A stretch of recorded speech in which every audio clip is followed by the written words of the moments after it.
Hello friends, शुरू करते हैं आज की हमारी कहानी एक परंपरा ऐसी भी भाग 2। अभी तक हमने पढ़ा कि गीता और सुभाष के 4 बच्चे हैं। 2 लड़के दीपक और नवीन और 2 लड़कियां तन्वी और निशा। निशा का विवाह 13 साल की बाल उम्र में कर दिया जाता है, वो भी उससे 10 साल बड़े लड़के से। छोटी उम्र में शादी और कई बार गर्भपात होने से निशा हड्डियों का ढांचा मात्र रह गई थी। एक दिन जब गीता अपने खेतों में काम कर रही थी तो सुभाष ने उसे कुछ ऐसा बताया कि उसको सुनकर उसके होश उड़ गए। अब वो क्या था वो जानेंगे हम आज के भाग में। सुभाष ने निशा की मां को बताया कि निशा के सासरे से खबर आई है कि रात को निशा ने जहर खा लिया, अब शहर के अस्पताल में भर्ती है। यह सुनकर निशा की मां के होश उड़ गए और वो फूट फूट कर रोने लगी। तभी सुभाष बोला, अरे रोने धोने से काम ना चलेगा, जल्दी चल हमारे साथ। ये सुनकर निशा की मां अपने पति के साथ अस्पताल पहुंच गई। अस्पताल में निशा के ससुराल वाले पहले से ही मौजूद थे। निशा का अंदर इलाज चल रहा था। निशा की सास उसे कोसे जा रही थी, कह रही थी, अरे ऐसी को लक्ष्मी बेटी दी है हमारे खानदान की नाक कटवा दी। लोग पता नहीं कैसी कैसी उल्टी सीधी बातें बनाएंगे। क्या कमी थी हमारे घर में जो डायन ने जहर खाया है? हमारे यहाँ से तो ये मरे या जिए, हमारे को तो कोई मतलब ना है। हमारा रिश्ता तो तुम्हारे से अब खत्म ही समझो। हमारी बेटी समीरा को वापस ले आएंगे और अपनी बेटी को अपने ही गले बांध कर रखना। ये कहकर वो बड़बड़ाई जा रही थी। तभी सुभाष हाथ जोड़कर कह रहे थे, अरे समधन जी, छोरी से बड़ी भूल हुई है, माफ़ कर दो, आगे से ऐसा ना होगा। निशा के बारे में सुनकर दीपक और समीरा भी वहां आ गए। वो लोग भी निशा को ही दोषी ठहरा रहे थे। केवल निशा की मां गीता ही उसके दर्द को समझ पा रही थी। उसकी आंखों से आंसू रुकने का नाम नहीं ले रहे थे। लगभग 1 घंटे के बाद डॉक्टर बाहर आया और उसने बताया कि निशा को होश आ गया है और वो सिर्फ अपनी माँ से मिलना चाहती है। ये सुनकर निशा की माँ गीता उठकर डॉक्टर के बताए कमरे में चली गई। अपनी बेटी को देखकर वो फूट फूट कर रोने लगी। वहीं निशा के चेहरे पर एक मुस्कान थी। गीता ने दौड़कर अपनी बेटी को गले लगा लिया और फूट फूट कर रोने लगी। तब निशा बोली, माँ दुखी ना हो, अरे थारे को तो खुश होना चाहिए कि आज थारी बेटी उस नर्क से मुक्त होकर भगवान जी के पास जा रही है। ये सुनकर गीता बोली, ना लाडो ना, ऐसी बात ना बोल, कुछ ना होगा थारे को। तब निशा बोली, माँ आप हमेशा हमारी चिंता करती थी ना, हमेशा हमारे कलेश में घुट घुट कर जीती थी। माँ आज थारी बेटी थारे को चिंता मुक्त करके जा रही है। माँ रोवो ना, कब तक रोगी? माँ आज थारी बेटी बहुत खुश है। माँ आज थारी बेटी उस नर्क से दूर जा रही है। माँ। फिर निशा की आंखों में आंसू आ गए और उसने अपनी माँ का हाथ अपने हाथों में ले लिया और कहा, क्या करती माँ, और दर्द बर्दाश्त ना हुआ हमारे से, ना झेल सकी थारी बेटी और दुख। माँ लेकिन हमारे को वचन दे, जो कुछ हमारे साथ हुआ वो तन्वी के साथ ना होगा। हमारे को वचन दे माँ, हमारे को वचन दे। ये कहते कहते निशा की सांस उखड़ने लगी। तब उसकी ऐसी हालत देखकर उसकी माँ घबरा गई और वहां से जाकर डॉक्टरों को कुछ बताती तो निशा ने उसका हाथ पकड़ लिया और बोली, नहीं माँ, हमारे पास और समय ना है, मैं आखिरी बार थारी गोदी में सोना चाहती हूँ। माँ चैन की नींद सोना चाहती हूँ। गीता कुछ बोलती उससे पहले ही निशा बोली, हाँ माँ, हमारे को थारी गोदी में सोना है। तब रोते हुए गीता ने निशा का सिर अपनी गोदी में रख लिया और उसके बालों को सहलाते हुए फूट फूट कर रो पड़ी। तब निशा ने मुस्कुराते हुए एक नज़र से अपनी माँ की तरफ देखा और हमेशा के लिए अपनी आंखें बंद कर ली। अपनी ही बाहों में, अपनी ही गोद में अपनी बेटी के प्राण जाते देखकर निशा की माँ जोर से चीख उठी। उसकी चीख को सुनकर सब लोग अंदर आ गए। निशा की मौत से उसकी माँ पूरी तरह टूट चुकी थी, लेकिन सुभाष को अपनी बेटी के जाने का गम कम और इस बात का गुस्सा ज्यादा था कि निशा ने खुदकुशी की है। वो गुस्से में गीता से बोला, ये सब थारे ही लाड प्यार का नतीजा है। थारी छोरी ने कहीं भी हमारे को मुंह दिखाने लायक नहीं छोड़ा, खानदान का नाम डुबो दिया, कालिक पुत गई पूरे खानदान पर। लोग उल्टी सीधी बातें बनावे हैं। कह रहे थे, अरे पता नहीं ऐसा कौन सा उल्टा सीधा कर्म किया कि अपनी खुद ही जान ले ली। अपने पति की बात सुनकर गीता का खून खोल उठा। उसका मन करा कि वो चिल्ला चिल्लाकर सबसे कहे कि उसकी बेटी की मौत का हत्यारा ये समाज है, उसका अपना पति है जिसने एक मासूम को शादी के नाम पर आग में झोंक दिया, जीवन भर जलने के लिए। लेकिन अपने बच्चों के खातिर फिर उसने चुप्पी साध ली। निशा की मौत के बाद निशा के ससुराल वालों ने अपनी बेटी समीरा को वापस अपने साथ ले जाना चाहा, लेकिन पंचायत के दखल अंदाजी में फिर निशा के ससुराल वालों ने ये जिद छोड़ दी। लेकिन सुभाष और उसके परिवार से दीपक और समीरा ने हमेशा के लिए रिश्ता तोड़ दिया। वो लोग अब वहाँ से अपना घर छोड़कर दूर स्थित अपने खेत पर घर बनाकर रहने लगे। अब उन लोगों को सुभाष और अपने बाकी के घर वालों से कोई लेना देना नहीं था। कभी कभी गीता अकेले में ये सोचकर रोने लगती कि ये समाज भी कैसा है, जहाँ ये एक औरत के रूप में देवी की पूजा करता है, वहीं जीती जागती औरत को पैर की जूती समझता है। उसकी भावनाओं की, उसकी इच्छाओं की कोई कदर नहीं होती। एक खूंटे पर बंधे एक जानवर की तरह जिसका जहां मन किया उसे खोलकर किसी दूसरे के हवाले उसकी रस्सी पकड़ा दी जाती है। फिर वो दूसरा चाहे अपनी ही मर्जी से उसे खाने को कुछ दे या ना दे, अपनी मर्जी जैसा व्यवहार करे। धीरे धीरे उसने अपनी बेटी के दर्द को अपने सीने में दफन कर दिया। वो अकेले अपनी बेटी को याद करके रो लिया करती। उसकी आंखों से आंसू बहने लगते। वो निशा को याद कर सिसकियां भर रही थी। तभी सुभाष गुस्से से उठ खड़ा हुआ और बोला, थारा ये ड्रामा दिनों रात चालू रह के चैन से सोने ना देवे म्हारे को। लगता है अभी भी थारी अकल ठिकाने लगानी पड़ेगी। खुद का भला चावे है तो चुपचाप सो जा। ये कहकर सुभाष गुस्से में बड़बड़ाता हुआ सो गया। गीता ने भी अपने आंसू पोंछे। उसने मन ही मन में तय कर लिया कि जो कुछ उसकी निशा के साथ हुआ वो अब अपनी तन्वी के साथ नहीं होने देगी। कभी भी अपने जीते जी अपनी बेटी को दलदल में नहीं धकेलने देगी, चाहे उसके लिए उसकी जान ही क्यों ना चली जाए। अपनी बेटी, अपनी निशा को दिया हुआ वचन वो निभाएगी, अपनी जान देकर भी। उसने अपने आंसू पोंछे। अब उसने निश्चय कर लिया कि वो कोई ना कोई रास्ता जरूर निकालेगी। यही सब सोचते सोचते उसकी आंखें लग गई। सुबह सुभाष और नवीन रोजमर्रा के क्रियाक्रम, स्नान आदि से निवृत्त होकर और खाना खाकर दोनों बाप बेटे विवाह के काम से घर से बाहर चले गई। तन्वी भी पढ़ने के लिए स्कूल चली गई थी। गीता घर में अकेले घर के कामों को कर रही थी। चुपचाप घर के कामों को करते हुए भी उसके मन में एक अजीब सा द्वंद्व चल रहा था। इसी उधेड़-बुन में लगी हुई थी कि ऐसा क्या करे कि उसकी बेटी उस विवाह रूपी नरक की जिंदगी से बच सके। तभी उसकी पड़ोसन शांति आई। शांति गीता की रिश्ते में देवरानी लगती थी। शांति एक नंबर की चुगलखोर औरत थी। दूसरों के जले पर नमक छिड़कना, इधर की बात उधर करना उसकी आदत थी।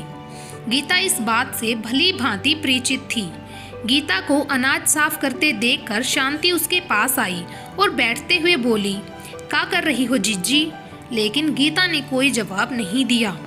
तब शांति बोली, मैंने सुना है तन्वी बेटी का विवाह तय हो गया। अरे हाँ, थारे देवर जी बता रहे थे कि तन्वी और नवीन दोनों भाई बहनों का विवाह तय हुआ है। ये तो बड़ी खुशी की बात है जीजी। ये सुनकर गीता बोली, हाँ, और फिर अपने कामों में लग गई। उसे काम करते देखकर और अपनी बातों में कोई रुचि नहीं लेते देखकर शांति फिर बोली, अरे जीजी, वो थारे देवर जी बता रहे थे कि तन्वी बेटी का रिश्ता जिससे तय हुआ है उसकी उम्र तन्वी के बाबू सा से थोड़ी बहुत ही कम है। यही थारे देवर जी बोल रहे थे कि तुम्हारी उम्र का है। क्या ये बात सच है? ये सुनकर गीता के हाथ एकाएक रुक गए। फिर उसने कुछ सोचा और अपने कामों में लग गई। फिर शांति बोली, वो कहाँ है ना जीजी, तन्वी बेटी हमारी बेटी जैसी है।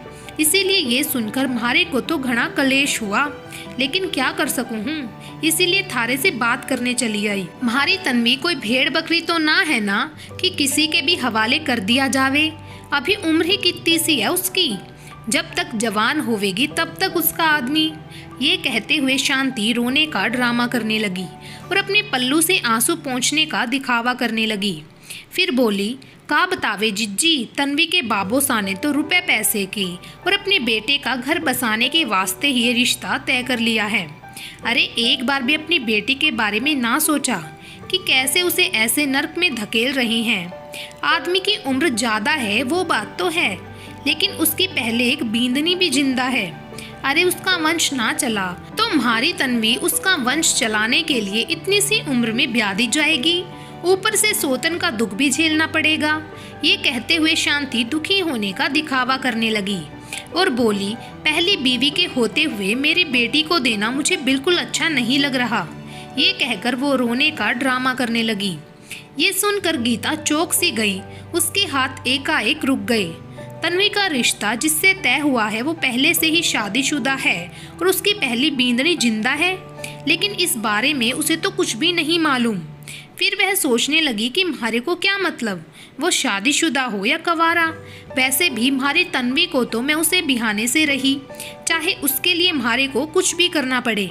लेकिन तन्वी के बाबोसा ने म्हारे सामने तो ऐसा कुछ ना बताया। गीता को सोच में डूबे देखकर शांति बोली, का हुआ जिज्जी? तब गीता ने अपने आप को संभाला, क्योंकि वो ऐसे कोई भी बात नहीं बनने देना चाहती थी जिसे शांति बढ़ा चढ़ाकर लोगों को सुनाई। इसीलिए वो बोली, कुछ ना। वैसे शांति म्हारे को घर का काम है, अभी बात करने को समय ना है, फिर कभी बातें करती हैं। शांति बोली, ठीक है जिज्जी, वैसे भी म्हारे को काम था, लेकिन म्हारे कालजे पर बोझ सा था, इसीलिए थारे पास चली आई। मन थोड़ा हल्का हो गया, चलती हूँ जिज्जी। ये कहकर शांति उठकर चली गई और गीता उसे जाते हुए देखती रही।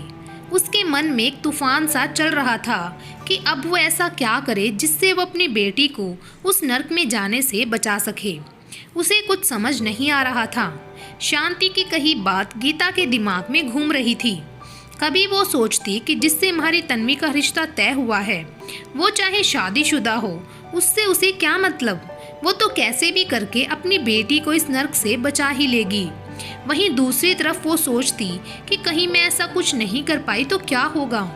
वो इसी उधेड़-बुन में लगी हुई थी कि उसका पति सुभाष आया। सुभाष आते ही हाथ मुंह धोकर गीता की तरफ देखते हुए बोला, अरे खड़ी क्या है, जाकर हमारे लिए कुछ खाने को ला। ये सुनने के बाद गीता अजी अभी लाई कहकर अंदर चली गई। उसने सुभाष के लिए थाली में खाना लिया और बाहर आ गई और खाना सुभाष को दिया। सुभाष खाना लेकर पास ही पड़ी चारपाई पर बैठ गया और खाना खाने लगा। गीता चारपाई के पास नीचे बैठ गई। काफी देर तक उसे चुप देखकर सुभाष बोला, क्या बात है, इतनी चुप क्यों है तू? ये सुनकर गीता बोली, अजी हमारी तन्वी का रिश्ता आपने जिससे तय किया है वो पहले से ही शादीशुदा है, उसकी पहले बींदनी भी जिंदा है। थारे ने हमारी तन्वी का रिश्ता करते समय एक बार भी नहीं सोचा कि एक तो उसकी उम्र ज्यादा है, ऊपर से उसकी पहली बींदनी भी जिंदा है। गीता डरते हुए एक सांस में सारी बात कह गई। तब सुभाष के चेहरे का रंग बदलने लगा और वो गुस्से में बोला, अरे पागल, अगर उसकी बीवी जिंदा है तो क्या हुआ? अरे उस घर में करत मारी तन्वी का ही होगा। हमारी तन्वी ही उस घर का वंश चलावेगी, राज करेगी बाघर में राज, और उसकी पहली बींदनी तो नौकरानी बनकर रहेगी।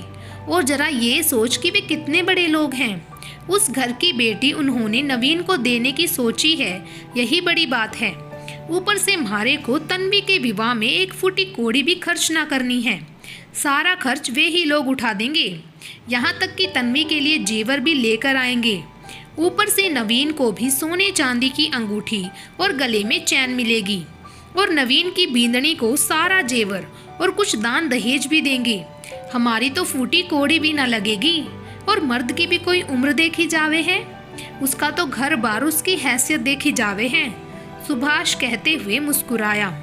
सुभाष की बातें सुनकर गीता हैरानी से उसकी तरफ देखने लगी और फिर बोली, म्हारे को विश्वास ना है कि आप तन्वी के बाबोसा हो, जो अपने लालच के खातिर अपनी फूल सी बेटी को उस नर्क में धकेलना चाहते हो। गीता का ये कहना था कि सुभाष गुस्सा हो गया और उसने खाने की थाली उठाकर जोर से आंगन में फेंक दी, और गुस्से में खड़ा होते हुए जैसे ही गीता के गाल पर तमाचा देने को हुआ, तन्वी वहां आ गई और बोली, ना बाबोसा, माँ को ना मारो, माँ को ना मारो। ये कहते हुए उसकी आंखों में आंसू आ गए। तब सुभाष ने अपना हाथ गुस्से से दूसरी तरफ झटक दिया और गीता की तरफ देखते हुए गुस्से में बोला, थारे को पहले भी समझाया, लेकिन थारे अकल में कोई बात बैठे ना, कान खोल कर सुन ले। मैं चुप हूँ तो यहाँ वास्ते कि यहाँ को विवाह सही सलामत हो जावे। बाप हूँ इसका, दुश्मन तो हूँ ना कि जो इसको नर्क में धकेल कर आऊंगा। इसके भले की खातिर ही सोचू हूँ। कोई राजा महाराजा के बेटी तो है ना ये, जो घर बैठे फ्री में ही राजकुमार का रिश्ता आएगा। लेकिन थारे को समझाना तो भीत में सिर फोड़ने के बराबर है। बड़ी जुबान चलने लग गई है थारी, हमारे ही सामने जुबान चलावे है। जुबान निकाल के हाथ में दे दूंगा, समझी। फिर वो तन्वी की तरफ गुस्से में देखते हुए बोला, कहाँ से आ रही है इस बखत। ये सुनकर तन्वी डरते हुए बोली, बाबोसा स्कूल गई थी। ये सुनकर सुभाष गुस्से में बोला, देख छोरी, कान खोल कर सुन ले, स्कूल जाने की कोई जरूरत ना है। थारा ब्याह होने वाला है कुछ ही दिन में, इसीलिए घर के काम काज ही काम आवेंगे, यो स्कूल काम ना आवेगा।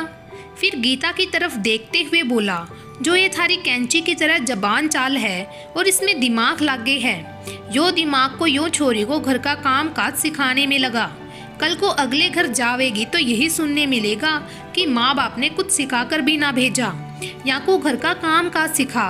और आज के बाद कान खोल कर सुन ले छोरी, कोई कुछ ना बोलेगा, ना या छोरी स्कूल जावेगी, ना तो इस विवाह के बारे में कुछ बोलेगी, समझी तू, वरना जिंदा ही जमीन में दफना दूंगा। ये कहकर सुभाष वहां से चला गया। तब तन्वी गीता के पास आई और उसके आंसू पोंछते हुए बोली, माँ, म्हारे ने थारे से पहले भी बोला था कि बाबोसा से कुछ ना कहो, वो थारे को मारने के सिवाय थारी एक भी ना सुने। माँ, भलाई इसी में है कि हम चुपचाप जो बाबोसा कर रही हैं वो करवा दें, मैं थारे को दुख में ना देख सकूं हूँ। ये सुनकर गीता बोली, छोरी, तू तो समय से पहले ही घनी समझदार हो गई। ये कहकर उसने रोते हुए तन्वी को अपने गले लगा लिया। आज की कहानी को यहीं पर समाप्त करते हैं। भाग नंबर 3 में देखेंगे कि क्या गीता अपनी बेटी तन्वी को उस नर्क में जाने से बचा पाएगी या नहीं। तब तक के लिए बने रहे मेरे चैनल ढेर सारी कहानियाँ के साथ। Thank you.